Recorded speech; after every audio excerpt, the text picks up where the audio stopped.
Hey guys, welcome back.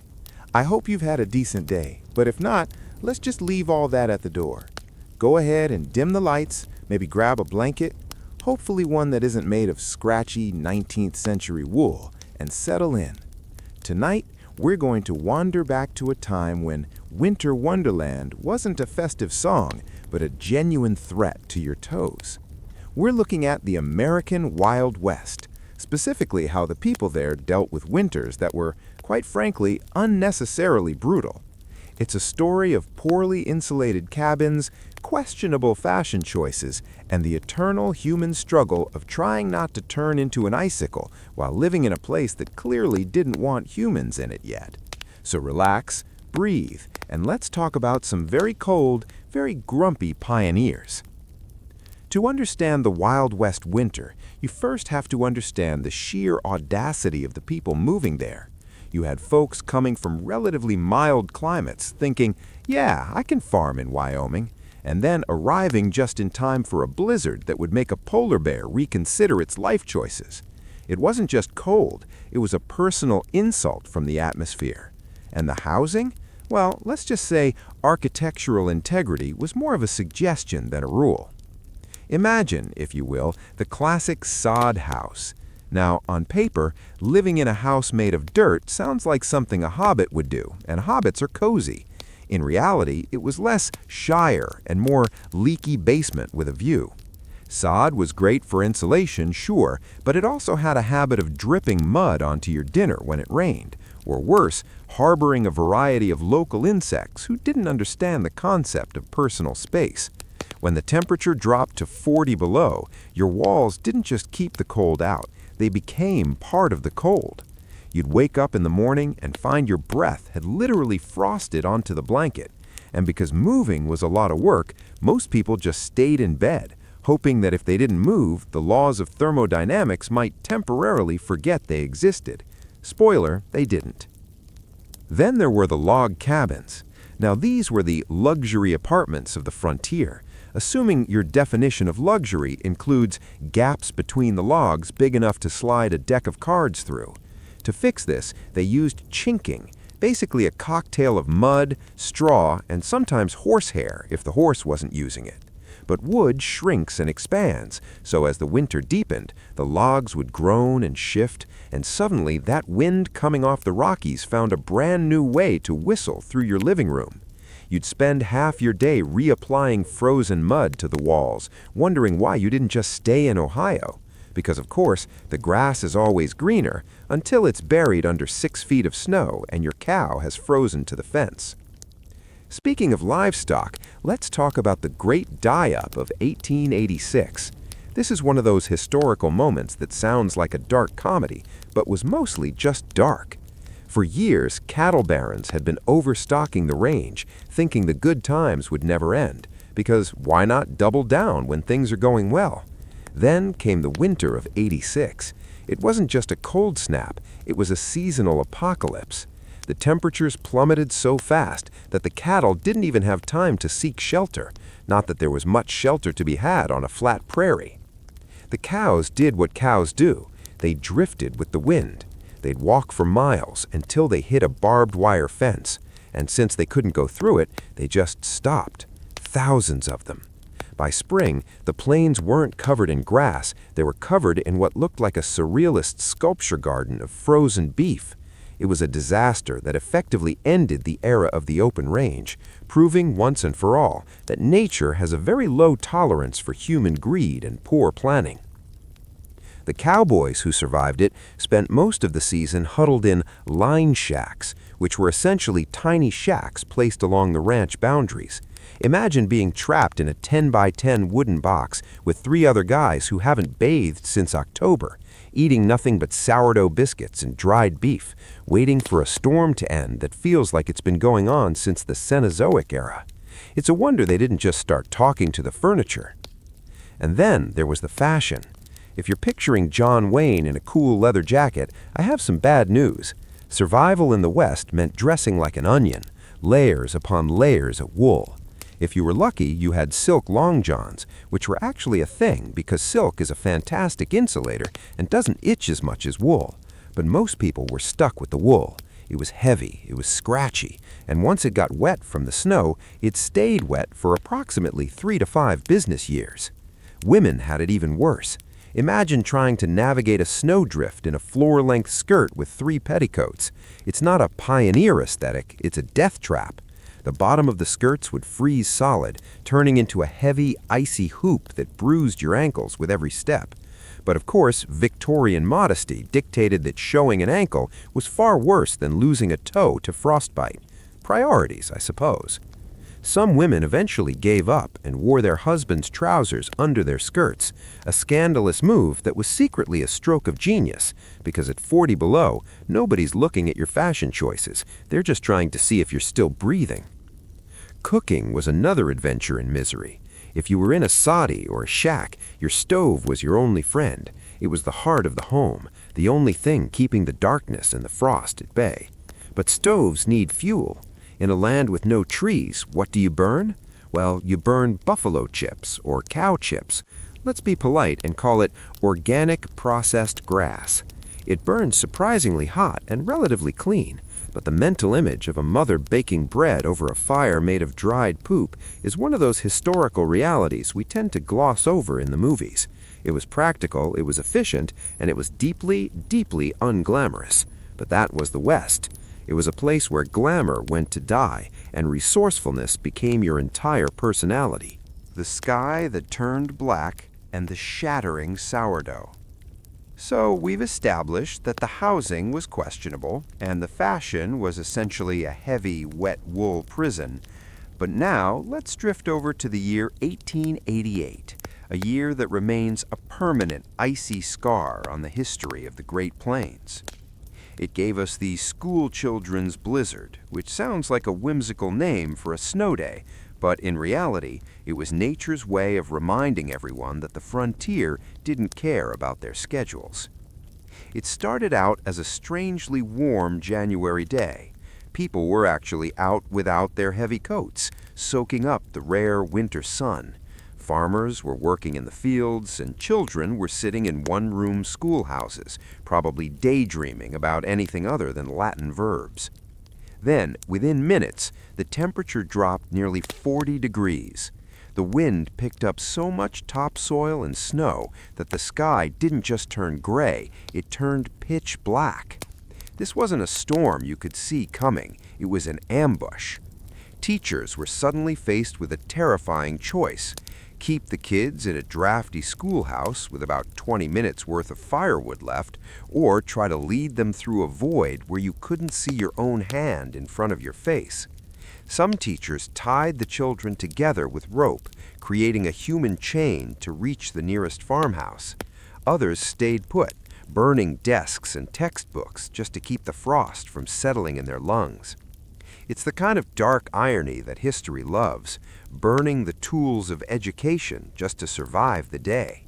When the air finally cleared, the stories that emerged were heartbreakingly grim, filled with people who had frozen to death just feet away from their own front doors because they had lost their sense of direction in the whiteout. It's a sobering reminder that out there, home was a very small island in a very large, very cold ocean. Now, if you survived the storms, you still had to deal with the sheer logistics of eating. We take for granted that food stays relatively the same texture regardless of the weather, but in a Wild West winter, food became a weapon or a brick. Let's talk about the sourdough starter. For a pioneer, the starter was essentially a family member. It was a jar of fermented flour and water that provided the leavening for every meal. If the starter froze and the yeast died, you were effectively doomed to a winter of eating flour paste crackers. To prevent this, people would sleep with their sourdough jars. Yes, really. Men would tuck the jar into their shirts or keep it under their blankets to use their own body heat to keep the bacteria alive. It gives a whole new meaning to the term breadwinner. If you were a bachelor in a line shack, your most intimate relationship was likely a jar of bubbling goo that smelled like old beer. And if that jar shattered because the cabin got too cold, well, that was a tragedy on par with losing a horse. Everything else froze too, Potatoes became like river stones.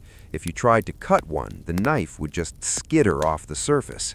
You had to keep your vegetables in a root cellar, which was basically a hole in the ground deep enough that the Earth's natural warmth, which stayed around 50 degrees Fahrenheit, would keep things from turning into ice. But if the cellar door froze shut, or if a hungry badger decided your cellar was his new winter condo, dinner was canceled. Meat was actually the easiest thing to manage, mostly because the entire outdoors was a giant freezer. You'd just hang a side of beef or pork in the meat pole outside. The problem wasn't spoilage, it was the fact that the meat became so hard you had to use a literal saw to get a steak off. There are accounts of people trying to fry bacon that was so frozen it would shatter if dropped on the floor.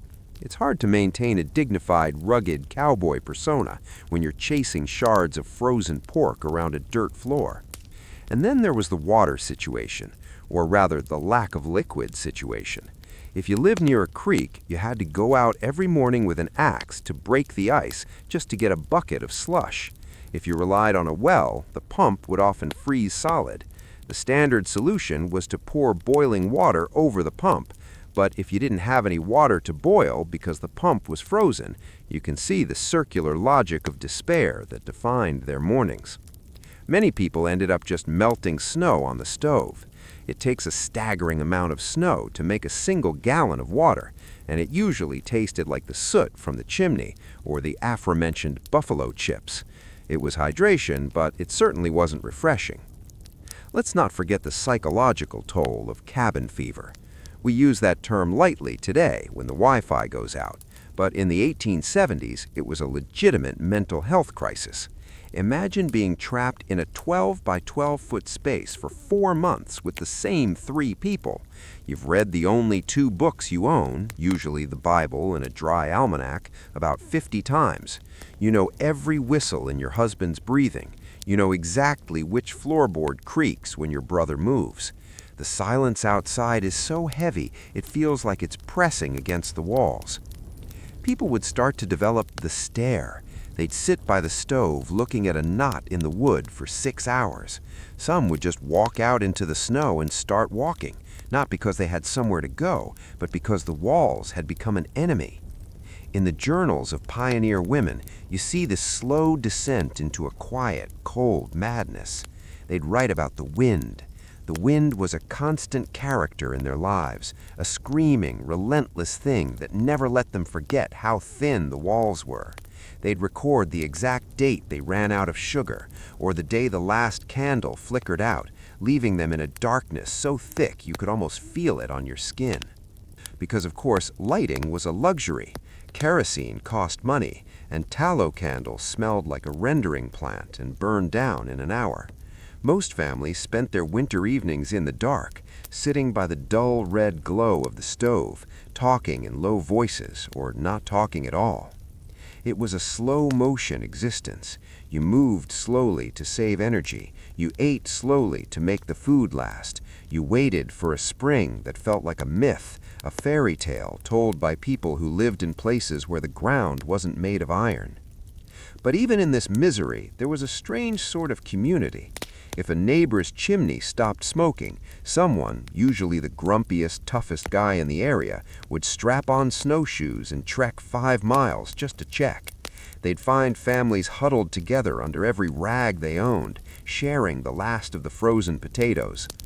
They survived because they had to, and because the alternative was becoming a permanent part of the landscape. Iron ghosts and the great white silence. So, we've talked about the sourdough in your bed and the frozen mud walls of the sod houses, but now we have to look at the machines. You see, by the late 1800s, the Wild West wasn't just a collection of lonely cabins. It was supposed to be a connected empire, tied together by the iron ribbons of the railroad.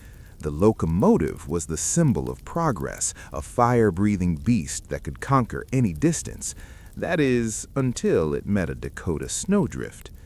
In the winter of 1899, the Iron Horse met its match in what became known as the Great Arctic Outbreak. This wasn't just a cold snap, it was a continental freeze that sent temperatures plunging to record lows from the Canadian border all the way down to the Gulf of Mexico. It was so cold that the Mississippi River actually froze in New Orleans. Imagine that for a second. The humid, swampy South suddenly looked like the interior of a meat locker. But out west, on the Great Plains, the situation went from uncomfortable to apocalyptic very quickly. The railroads, which were the lifelines for these remote towns, became paralyzed. A steam locomotive is, at its heart, a giant boiler filled with water. And what does water do when it hits sub-zero temperatures? It stops being a liquid and starts being a very heavy, very stubborn solid. Engineers would find their pipes bursting, their coal supplies frozen into solid blocks, and their tracks warped by the sheer force of the expanding ice. There are stories of snowbound trains that sat on the tracks for weeks. Imagine being a passenger on one of those. You started your journey in a plush, velvet-seated car with dreams of a new life in California, and now you're trapped in a metal tube in the middle of a white void in Nebraska. The coal for the heaters would run out first, then the passengers would start eyeing the wooden furniture. To stay alive, crews would dismantle the interior of the train, the wooden seats, the luggage racks, the floorboards, and feed them into the stoves. It was a slow-motion shipwreck on land. When the food ran out, people would trade jewelry for a single frozen biscuit from the dining car's emergency stash. Of course, the railroad companies still charged for the tickets because why let a near-death experience get in the way of a little profit? When the train stopped, the towns died. Many of these frontier outposts were completely dependent on the Iron Horse for coal and flour. When the tracks disappeared under 20-foot drifts, the towns were effectively cut off from civilization. This led to what historians call the Great Starvation. People began to burn their fences, then their outhouses, and eventually their extra furniture. There's a particular kind of quiet desperation in burning the chair your grandfather made just so you could boil a pot of melted snow. And then there were the snowbirds. No, not the retirees who moved to Florida, but the men hired by the railroads to clear the tracks by hand. Thousands of laborers, often immigrants with very little winter gear, were sent out into the drifts with nothing but shovels. They worked in shifts, digging through walls of snow that were often taller than the locomotives themselves. The wind would blow the snow back into the trench as fast as they could dig it out. It was a Sisyphean task, performed in temperatures that could freeze exposed skin in under a minute. They wore goggles made of wood with tiny slits cut in them to prevent snow blindness, a condition where the sun's reflection off the white snow literally burns your retinas. If you've ever wondered why old-timey explorers looked like they were wearing steampunk sunglasses, that's why. Without them, you'd be stumbling through the whiteout, blind and helpless, which is a great way to end up as a permanent frozen landmark. But even more bizarre than the snow blindness was the effect the cold had on everyday objects. In the deep freeze of 1899, people reported that iron tools would become as brittle as glass. If you dropped an axe on a frozen log, the axe head might simply shatter into a dozen pieces. Kerosene, the primary source of light, would turn into a thick, jelly-like sludge that wouldn't travel up the wick. This meant that for weeks at a time, thousands of people lived in total frozen darkness, listening to the ground boom. Yes, the ground actually made noise. It's called a frostquake or a cryoseism. When the moisture in the soil freezes instantly, it expands with such force that it cracks the earth, creating a sound like a cannon shot. Imagine sitting in your dark cabin, shivering under a pile of buffalo robes, and hearing the very ground beneath you exploding in the middle of the night. It was enough to make even the most hardened pioneer believe that the world was literally breaking apart. Let's talk about the horses for a moment, because they were the unsung victims of these winters. A horse in the Wild West wasn't just a pet, it was your engine, your tractor, and your best friend. But horses breathe out a lot of moisture. In extreme cold, the steam from their breath would freeze instantly around their nostrils, creating ice masks. If a rider didn't constantly chip away at the ice, the horse could actually suffocate on its own frozen breath. It's a grisly, strange detail that you don't see in the Western movies, where everyone's horse is perfectly groomed and galloping through the snow without a care in the world. In reality, traveling in winter was a slow, agonizing process of stopping every mile to make sure your animal could still breathe.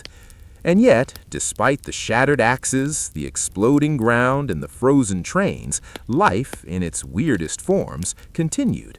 People held socials where the main activity was simply sitting around a communal stove and sharing stories to keep from going insane.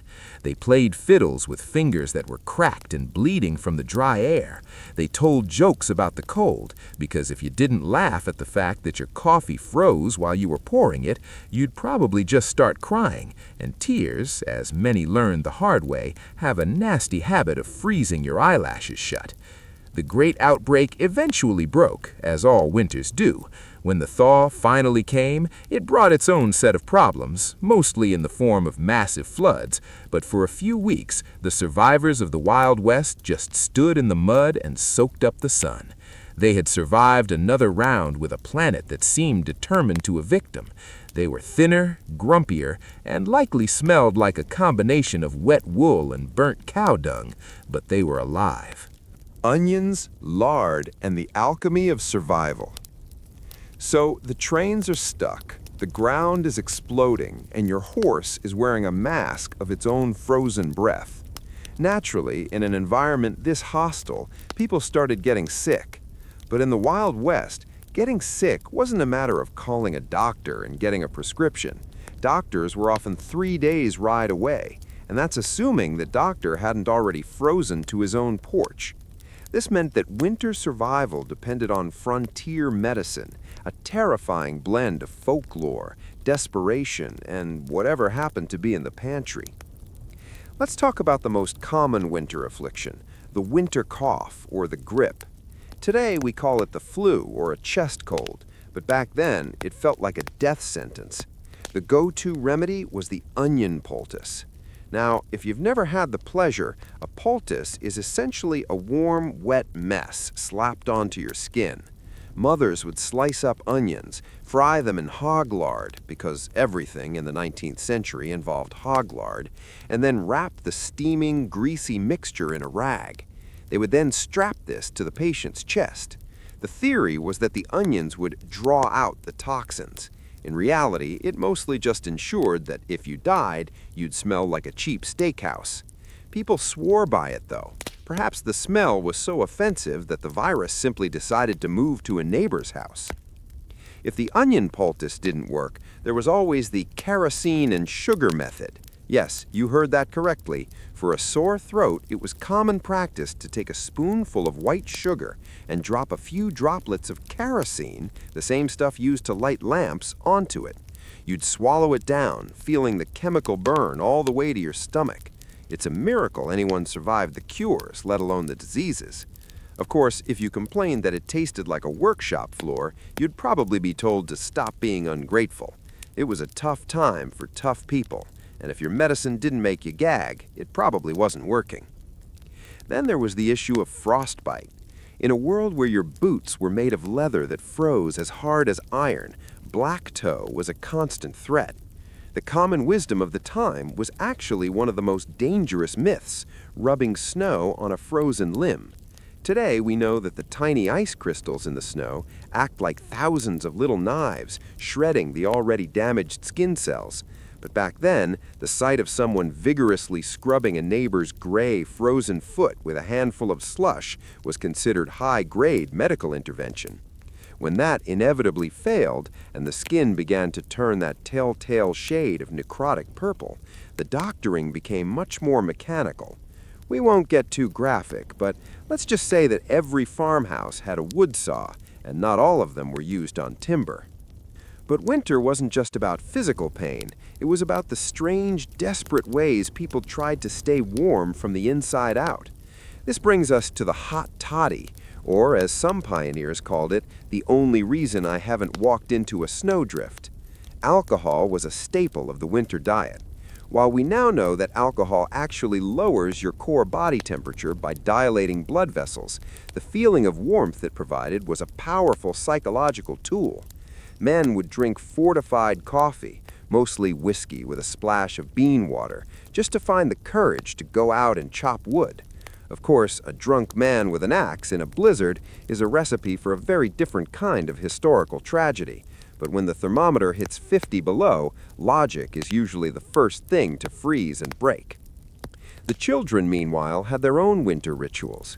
Growing up on the frontier meant you didn't have toys from a shop, you had nature's playtimes. In the winter, this often meant maple taffy, if you were lucky enough to live near trees, or more commonly just snow candy. You'd boil down some molasses or sorghum syrup until it was thick and bubbly, then pour it in patterns onto a clean patch of snow. It would harden instantly into a chewy, gritty treat. It was the one bright spot in a season of gray. Of course, you had to be very careful to pick a clean patch of snow, because as every pioneer child learned early on, the cows and horses didn't respect the candy-making process. Let's look at the winter bath, or rather the lack thereof. In the modern world, a hot shower is a basic human right. In a sod house in 1874, a bath was a logistical nightmare. First, you had to melt enough snow to fill a wash basin. Then you had to heat that water on a stove that was already struggling to keep the room above freezing. By the time you poured the water into the tub, the air was so cold that the steam would turn into frost on the ceiling. Most people just gave up on the idea entirely between November and March. They would sponge off near the fire, but for the most part, everyone just accepted that they were going to smell like wood smoke, old wool, and unwashed humanity for 4 months. It was a communal smell, a democratic funk that leveled all social classes. You couldn't judge your neighbor for smelling like a wet dog when you smelled like a wet dog, too. As the winter dragged into February, the hungry month, the food supplies began to take on a surreal quality. This was the era of vinegar pie. When the fruit was gone, the eggs were frozen, and the milk was a solid block, pioneer women got creative. Vinegar pie was made with flour, butter, sugar, and apple cider vinegar. It was designed to mimic the taste of lemon or apple pie using absolutely no fruit.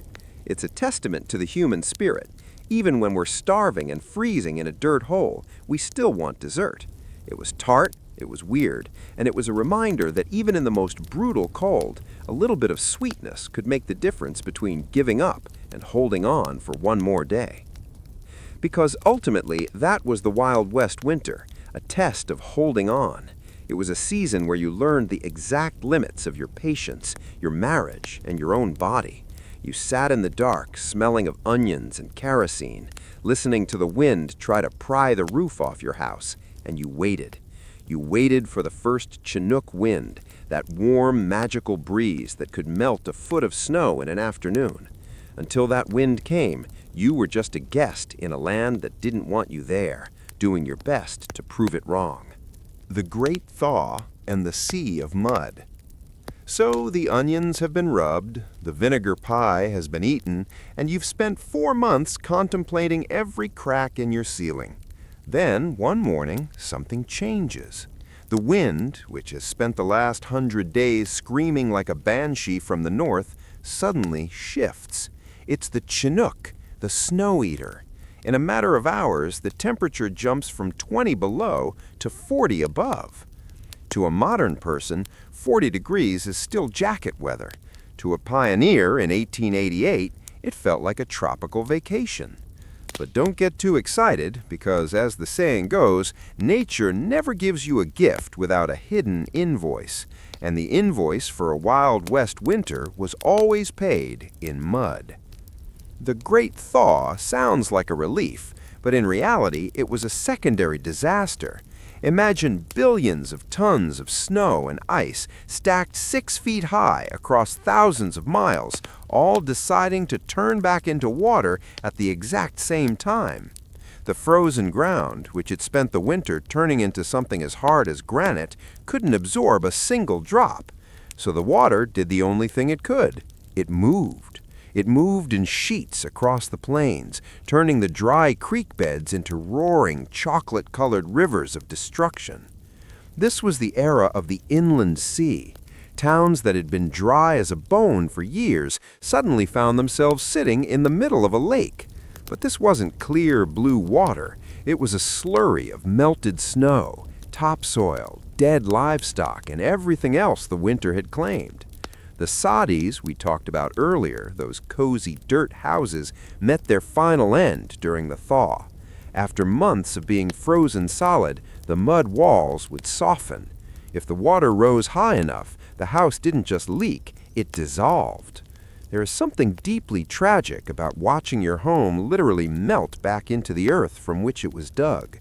Families would scramble onto their roofs, clutching their damp quilts and their precious sourdough jars, watching their world turn into a swamp. And then there was the mud. Not just a little bit of mud, but the kind of deep, prehistoric muck that could swallow a wagon whole. The roads, if you could call them that, became impassable. In the Wild West, mud wasn't just an inconvenience, it was a logistical wall. If a supply wagon got stuck, it stayed stuck. Men would lose their boots simply by trying to walk across the yard. There are accounts of horses sinking up to their bellies in gumbo soil, exhausted and unable to move, while their owners tried to dig them out with wooden planks. It was a period of forced isolation that was almost worse than the winter itself. At least in the winter, the ground was solid.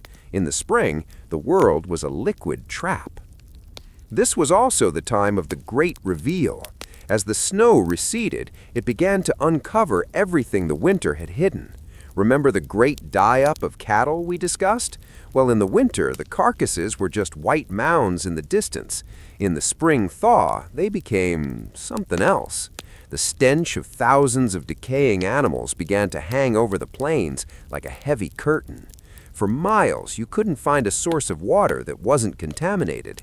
This led to the spring sicknesses, cholera and typhoid, which often took more lives than the cold ever did. It turns out that surviving the frost was only half the battle. Surviving the aftermath was the real test of your immune system.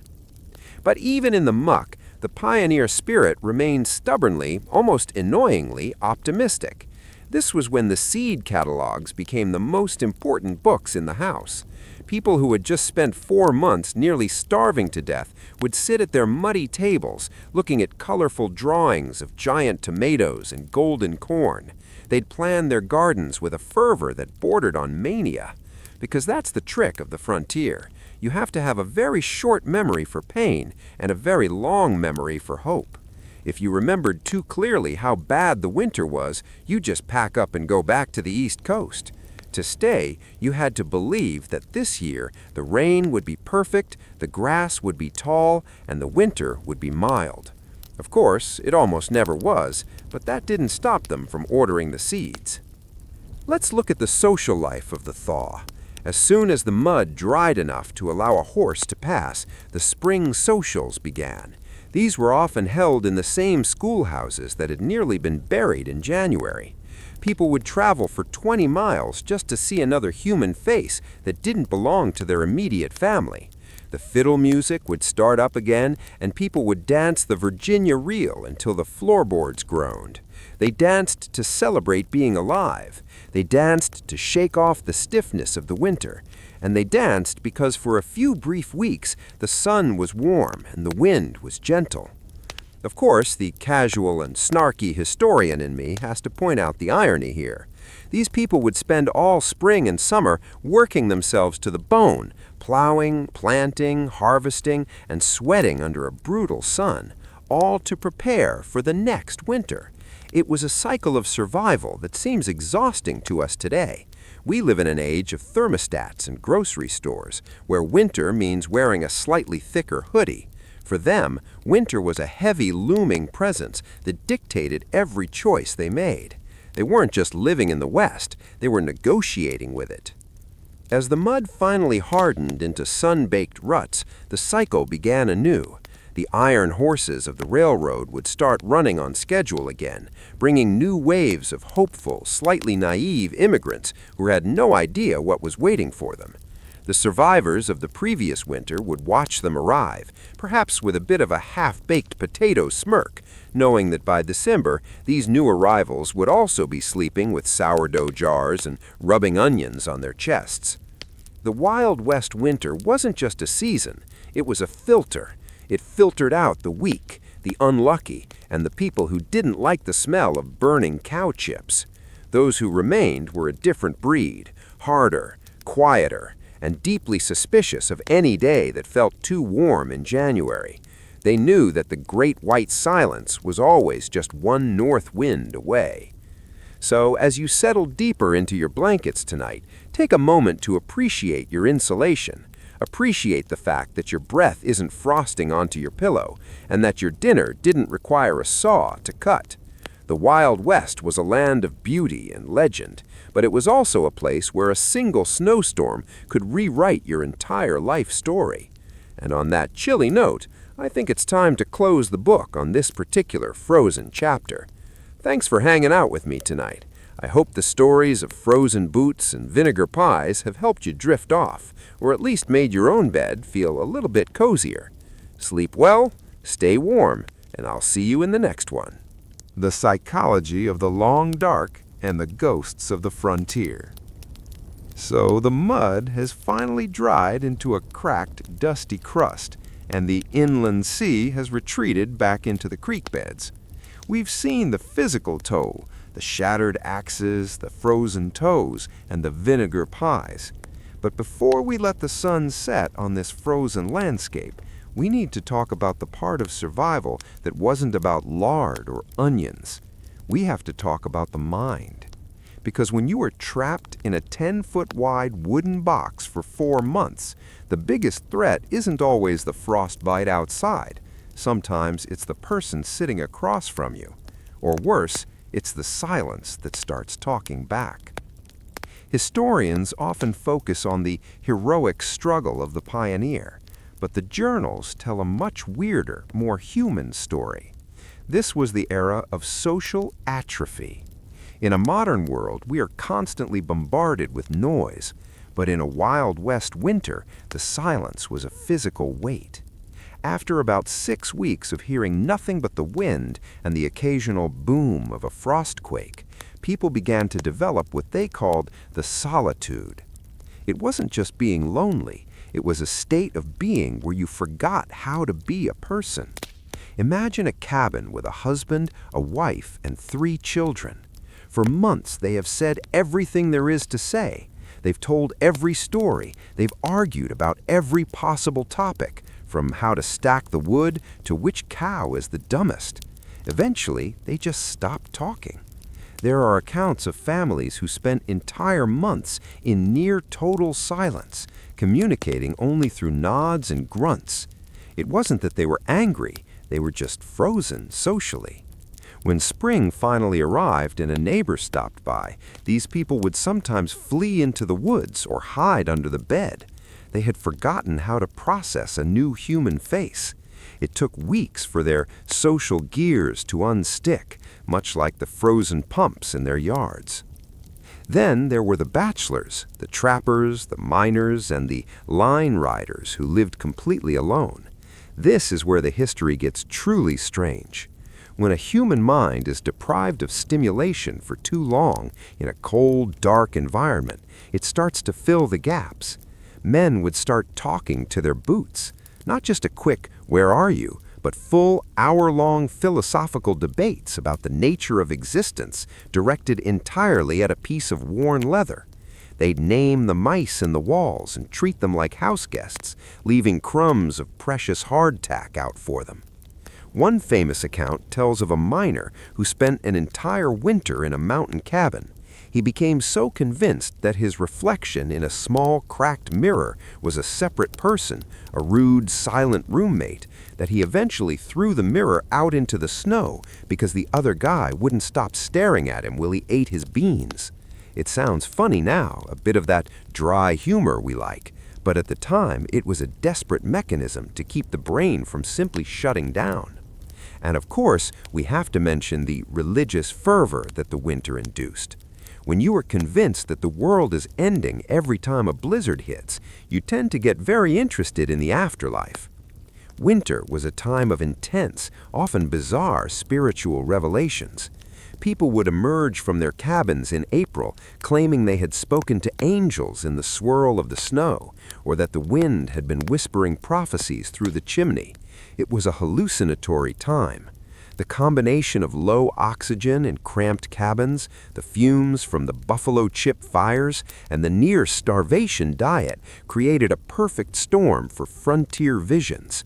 Whether they were seeing God or just the effects of mild carbon monoxide poisoning is a question for the scientists, but for the pioneers, it was as real as the ice on their blankets. But what about the women? In many ways, they were the anchors of the psychological frontier. While the men were outside wrestling with frozen horses and brittle axes, the women were tasked with the impossible job of maintaining civilization in a dirt hole. They were the ones who insisted on cloth napkins, even if they were just rags, and tried to keep a schedule. They'd teach the children to read by the light of a single tallow candle, using the Bible as a textbook. But even they had a breaking point. In the archives of Kansas and Nebraska, there are thousands of letters from women begging their families back east to send anything with color. In a world that was white, gray, and brown for half a year, the human eye literally starved for color. Women would save scraps of bright fabric from old dresses just to look at them. They'd paint small flowers on the inside of their cupboard doors. It was a rebellion against the monotony. They knew that if they let the gray win, they would never make it to spring. They were fighting a war of aesthetics against an empire of ice. As the years went by, the pioneers began to adapt, not just physically, but culturally. They developed a dark frontier humor that helped them cope.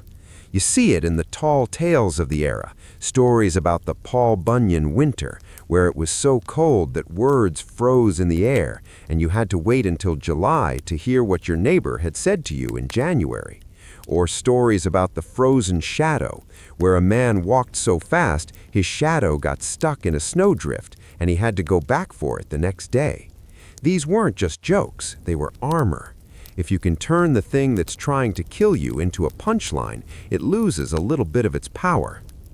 Eventually, the Wild West winter began to fade, replaced by the modern winter. Coal stoves became more efficient, houses were built with actual foundations and insulation, the railroad became reliable enough that you didn't have to worry about eating your furniture. But the people who lived through those brutal years carried it with them forever. You could always spot a winter survivor. They were the ones who never wasted a scrap of food, who always kept a year's supply of wood stacked even in July, and never, ever complained about the heat. The ghost of the Victorian-era winter still haunts the West.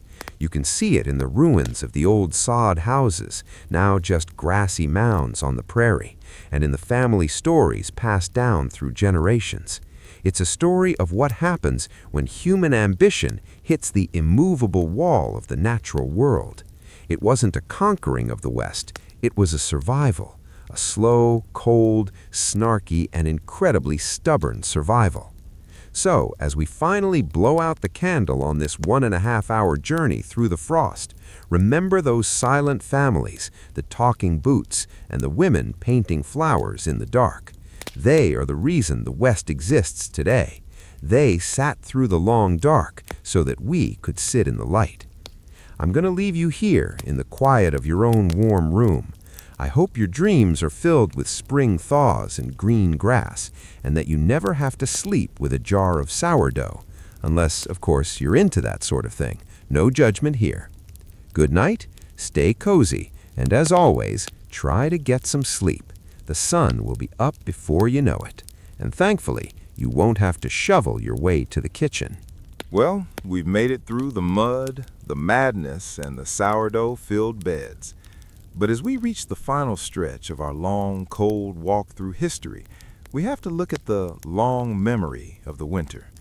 You see, a season that brutal doesn't just disappear when the grass turns green.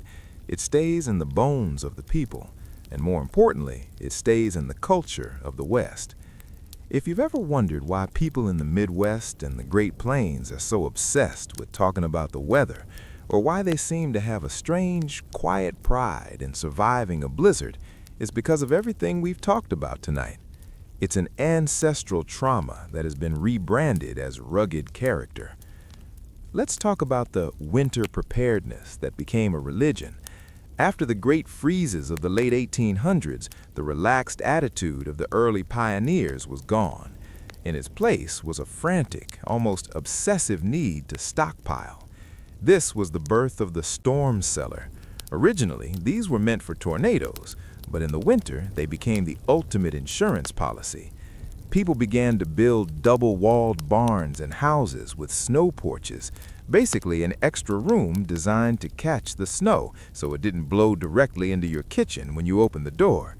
It's a bit like the airlock on a spaceship, which is fitting because for a pioneer family in February, the outside world was just as lethal as the vacuum of space. And then there's the canned goods revolution. Before the brutal winters taught everyone a lesson in humility, people relied heavily on dried meat and flour. But after watching their potatoes turn into rocks and their meat shatter like glass, the mason jar became the most important invention in the territory. Families would spend the entire summer and autumn in a state of high-speed preservation. If it grew, it got pickled, salted, or jammed.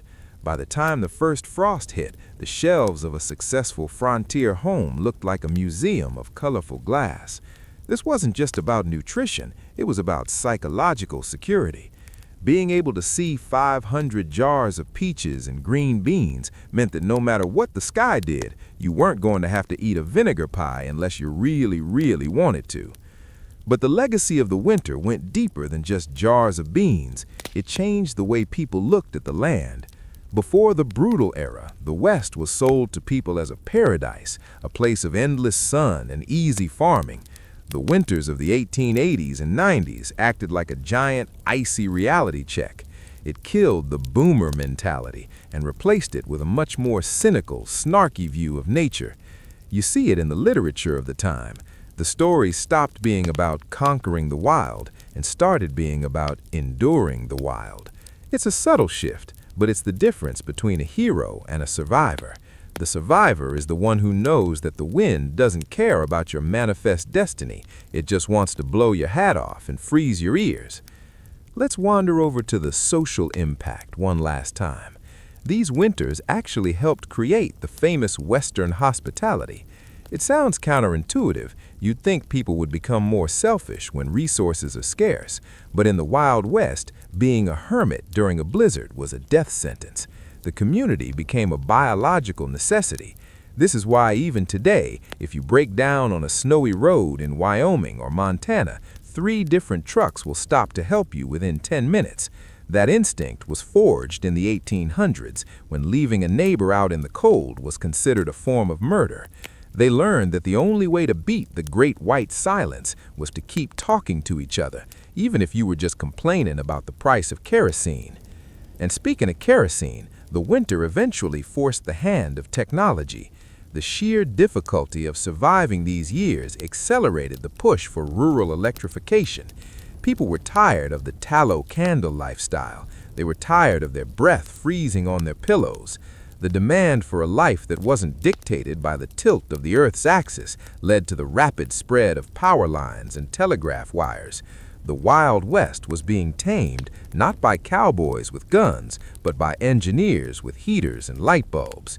The brutal cold was the catalyst that pushed the frontier into the 20th century. People were so desperate to never be that cold again that they basically invented the modern world just to stay warm.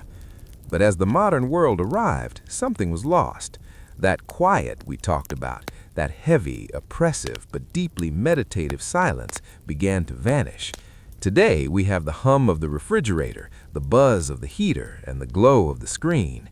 We are never truly in the dark, and we are never truly cold. In a way, we've lost that connection to the rhythm of the ice. The pioneers had a relationship with the seasons that was intimate and terrifying. They knew the exact sound the ice made when it was thick enough to cross.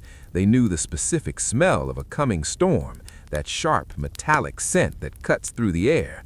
We've traded that sensory knowledge for comfort, which is a trade most of us would make in a heartbeat, but it's worth remembering what it felt like to be that tuned in to the world around you. As we wrap up this 1.5-hour monologue, let's think about the ghost of the frontier. If you go out into the plains today in the middle of a January night and you turn off your car and your phone, you can still feel it. The wind still has that same bite. The stars still look like cold diamonds in a black velvet sky. The land hasn't changed. We've just built better boxes to hide in. The brutal winters are still there, waiting for a power grid failure or a broken heater to remind us that we are still just guests here. It's a humbling thought, isn't it, that all our progress, all our tall buildings and fast cars started with a guy in a sod house sleeping with a jar of fermented flour? We are the descendants of the people who didn't freeze. We are the legacy of the onion cultists and the vinegar pie. So the next time you turn up your thermostat by a single degree because you're feeling a bit chilly, maybe give a silent nod to those Victorian ghosts who would have traded their left boots for 5 minutes of your central heating. I think we've covered it all: the mud, the cows, the trains, and the madness.